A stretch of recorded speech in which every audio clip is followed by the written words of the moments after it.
to make some whipped soap from Melt and Pour soap base. So here I already have my coconut oil in here, and it is coating my bowl because it'll help the soap from sticking and hardening it up on the edges. And here I have my 7 ounces of Melt and Pour. I like to use the shea butter Melt and Pour, and I'm just going to melt that really fast. Okay, so here's my melted soap base. And by the way, this is about 3 ounces of coconut oil. You don't have to use coconut oil. You can use any oil you want, but try to coat the bowl as much as possible. So now we want to turn the mixer. Oh, okay. Lower it first. Okay, we're adding our water.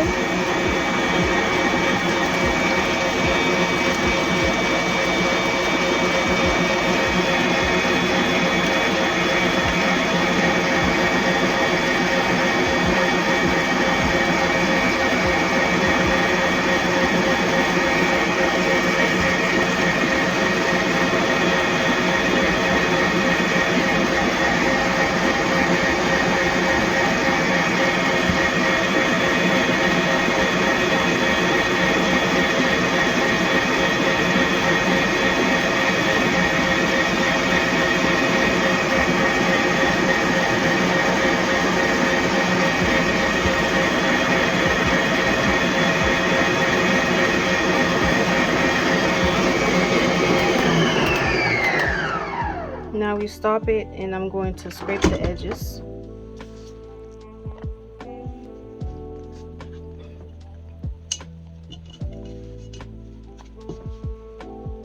And it still looks sticky, so it's time to add our glycerin, which helps the soap not to be too pasty and too dry, to say. And all of this has to be done while the mixer's on high.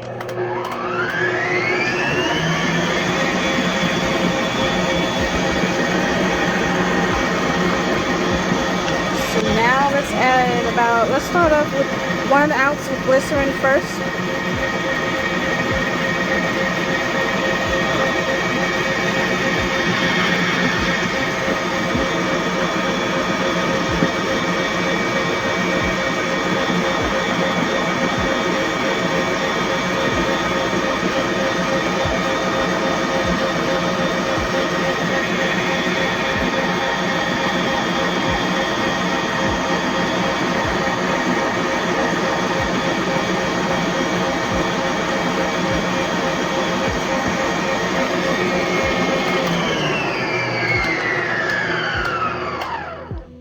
Now don't forget to stop it every now and then to scrape the edges.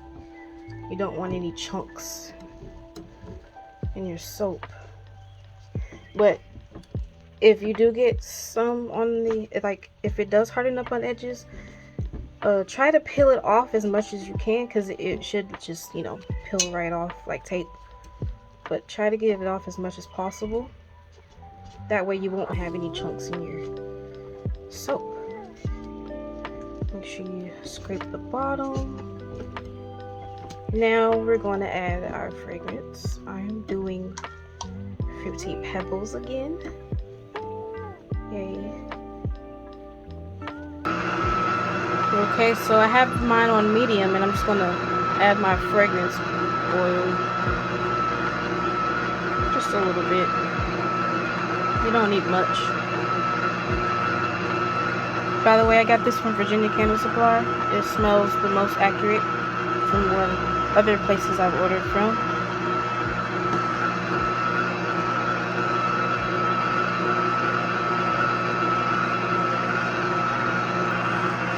So I added my fragrance oil and some jojoba beads. I added about 5 rainbow colors. And now I'm going to turn it on high.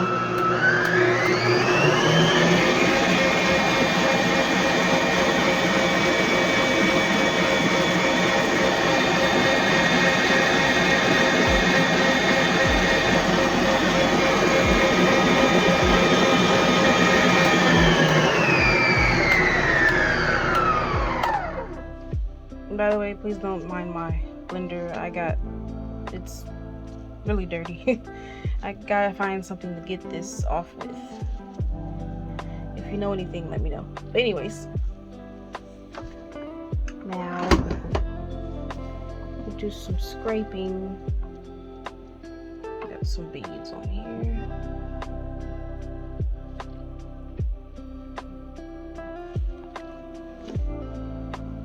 And this is the final result.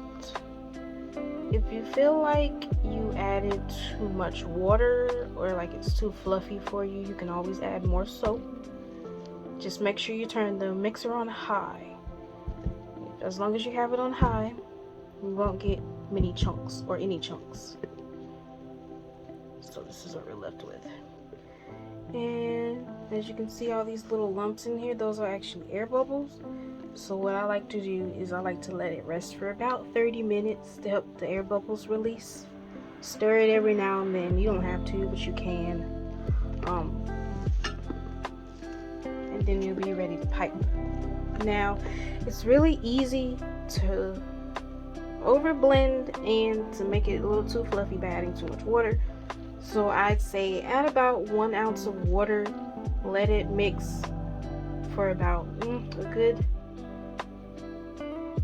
I'll say 2 to 3 minutes, and then if it's still not the consistency you want, add a little bit more water. Just add water a little at a time. And sometimes even when you think it's too fluffy, just let it rest. Usually those air bubbles come right out, and then you have a more dense product. But it won't harden up. Once it's like this, it stays like this. I've started using melt and pour. I used to use it like years ago, but I stopped. But I started using it again, and so I have soaps sitting in my shower that I test.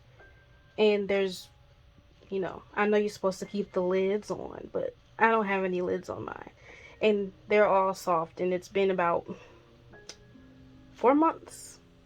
4 months, and they're still the same consistency. Even the ones that I add sugar to. So usually, you add as much sugar as you want to your batch, to your heart's desire. However you like your whipped sugar scrubs to be. I like a little bit of, exfoliation, so I add quite a bit of sugar. But this recipe is completely customizable. Just know that try not to add too many oils or too much glycerin, because it can, or butters like shea butter, mango butter, those kind of butters. Try not to add too much, because they will affect the foaming properties of your product. Don't forget your preservative. You always have a preservative when you add water to any of your products. But I did add 0.5 grams of preservative. I like to use Germall Plus on wash off products, and I like to use Optifin on leave on products. But yes, I did add 0.5 grams of preservative. Another thing I'm about to do is do a foaming test.